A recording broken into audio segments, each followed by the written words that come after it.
Oh, thank you very much. Thank you. At 92 years old, Bud Kaczynski loves to roam. Get out of the house and roam around. Every morning around 10 o'clock, he hops in his car, checks his hair, Then I have to make sure my hair is nice and I'm ready to go. then he's gone. Not far, usually just across the border of Newburgh Heights, the inner ring suburb where he's lived since the 1950s, and into the Cleveland neighborhood where he grew up, Slavic Village. His stated purpose isn't anything grand. Exercise. I can tell the price in any store around the blocks here. But join him on one of his 2 or 3 hour expeditions, and it's apparent how much deeper his thoughts run toward things that used to be here and aren't anymore. This empty lot here, that used to be St. Alexis Hospital. Both my daughters were born there, and they knocked it down several years ago. Things that are here now but didn't used to be, And all this area on the right, that's new in the last 10 years too. These were more or less empty fields and stuff. and things that seem like they always have been here and always will be. That's the Polish Hall where the people all had the weddings. We had our wedding there. Tomorrow will be our 67th anniversary.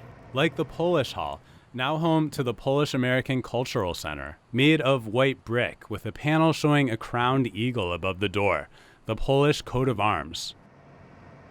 Now here's one of the Catholic churches that's been up here for years, Lady of Lourdes. For Kaczynski, driving around the neighborhood every day It's been here a long time. both opens a window to its past and connects him to its present.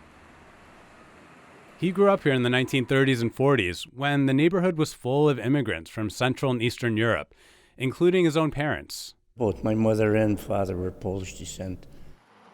He grew up on East 72nd Street near Harvard Avenue, a street of close-packed wood houses. Well, it was a quiet neighborhood. The street was real quiet. We had a lot of children, kids growing up, but it was the average city street.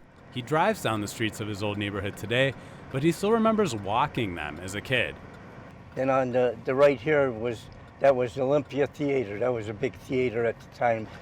Back then, Slavic Village had 5 different movie theaters, each one of them an irresistible temptation. My sister was younger than me. We walked to school. On the way to school, there was a movie theater. And at that time, they used to have small pictures of the features that are going to come up. Well, I'd stand there maybe for 10, 15 minutes and look at them every day. Well, my sister would get to school ahead of me, and I was called into the principal's office. And the principal says, "How come she's always on time for school and you're late?" I said, "Well, sister, I'm older. I walk slower." The kids would stop after school, buy penny candy. The joy of driving around with Kaczynski is that he is full of stories like this. That's a quarter now. Stories of when kids had both more freedom than they do today, like in how they could explore the neighborhood without their parents hovering, and also less. 6th grade. It was called hobby class. There was wood carving and drawings and stuff. So I put my name down for the cooking class. Well, they called me into the office and says, "You can't take that class." The school thought he was only trying to get dates with the girls. But I really wanted to take the cooking class.